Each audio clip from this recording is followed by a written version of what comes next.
ಯಪ್ಪಾ ಎಷ್ಟು ಅಜ್ಜಿ ಆಯ್ತು ಯಪ್ಪ ಎಳಿತೇನಿ ಯಾಕೋ ಬರ್ತಾನಿ ಈ ಎಳಿತೇನ ಇದಾಗಿಲ್ಲ ಖುಷಿ ಆಯ್ತಾ ಬ್ಯಾಗ್ ಎಳೆದಾಗ ನನಗೆ ಖುಷಿ ಆಯ್ತಾ ತೃಪ್ತಿ ಆಯ್ತಾ ಇದ್ಕೇಳ್ರಿ ಬ್ಯಾಗ್ ಏನೈತಿ ಕೇಳ್ದ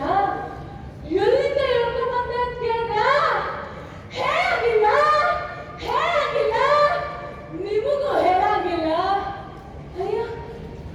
ಏನ್ ಮಾಡಾಕ್ತೀನಿ ಕಸ ಗುಡಿಸಿಲ್ಲ ಅಡಿಗೆ ಮಾಡಿಲ್ಲ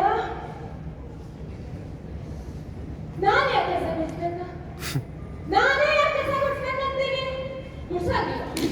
ನಾನ್ ಗುಡ್ಸಾಗಿಲ್ಲ ಯಾಕೆ ನಾನೇ ಕಸ ಗುಡಿಸ್ಬೇಕ ಯಾಕ ಯಾಕೆ ಗುಡಿಸ್ಬೇಕ ಯಾಕಂದ್ರ ಯಾಕಂದ್ರ ನಾ ಹೆಣ್ಣದಿನ ಕಸ ಗುಡ್ಸೋದು ನನ್ನ ಹರಿಯಾಗ ಬರ್ತೈತೋ ಯಪ್ಪ ಹರಿಯಾಗ ಬರ್ತೈತಿ ನಿಮ್ಗ ಕಸ ಗುಡ್ಸಕ್ ಹೇಳ್ಬೇಕ ಮನೆ ಕೆಲಸ ಮಾಡಕ್ ಹೇಳ್ಬೇಕ ಆದ್ರ ಹೊಟ್ಯಾಗ ಹೆಣಕು ಸುಟ್ಟಿದ್ರ ಬೇಡ ಭ್ರೂಣ ಹತ್ಯೆ ಮಾಡ್ತೀರ ನೀವು ಭ್ರೂಣ ಹತ್ಯೆ ಮಾಡ್ತೀರ ಏನ್ ಹೇಳ್ಬೇಕ ನಿಮ್ಗೆಲ್ಲ ಏನ್ ಹೇಳ್ಬೇಕ ನಿಮ್ಗೆಲ್ಲ ಥು, ನಾಚಿಕೆ ಆಗ್ಬೇಕು ನಿಮ್ಗೆಲ್ಲ ನಾಚಿಕೆ ಆಗ್ಬೇಕು ಹೆಣ್ಣನ್ನ ಭೂಮಿಗೆ ಹೋಲಿಸ್ತೀರ ಹೆಣ್ಣನ್ನ ಪ್ರಕೃತಿಗೆ ಹೋಲಿಸ್ತೀರ ಅಷ್ಟೇ ಯಾಕೆ ಹೆಣ್ಣನ್ನ ನೀರಿಗೆ ಹೋಲಿಸ್ತೀರ ಆದ್ರೆ ಹೆಣ್ಣು ಸುಟ್ಟಿದ್ರ ಯಾಕ ಸಾಯಿಸ್ತೀರಾ ಯಾಕೆ ಸಾಯಿಸ್ತೀರಾ ಹೆಣ್ಣು ಅಷ್ಟರ ಆಗ್ಬಿಟ್ಲಲ್ಲ ನಿಮ್ಗೆ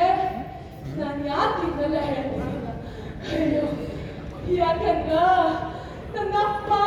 ನನ್ನ 16ನೇ ವಯಸ್ಸಿಗೆ ಮದುವೆ ಮಾಡ್ಕೊಟ್ಟ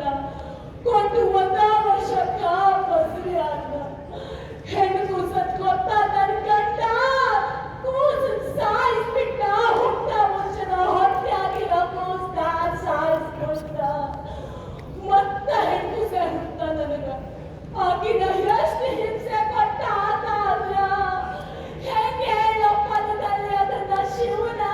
ಹೆಂಗೆ ಹೇಳೋ ಆಗಿ ಪರಮಾದ ಹಿಂಸೆ ಪಟ್ಲೋ ಯಪ್ಪ ಆಗಿ ನೋಡಕ್ ಆಗ್ತಿಲ್ರೋ ಯಪ್ಪ ಸಾಯಿಸ್ಬಿಟ್ಟ ಸಾಯಿಸ್ಬಿಟ್ಟ ಕೈ ಮುಗಿದು ಕೇಳ್ತಿನ ಹೆಣ್ಣಿಗಿಂತ ಶಿಕ್ಷೆ ಕೊಡಬೇಡ್ರೋ ಯಪ್ಪ ದೂರ ಬೇಡಿ ಗಾಳಿಗೆ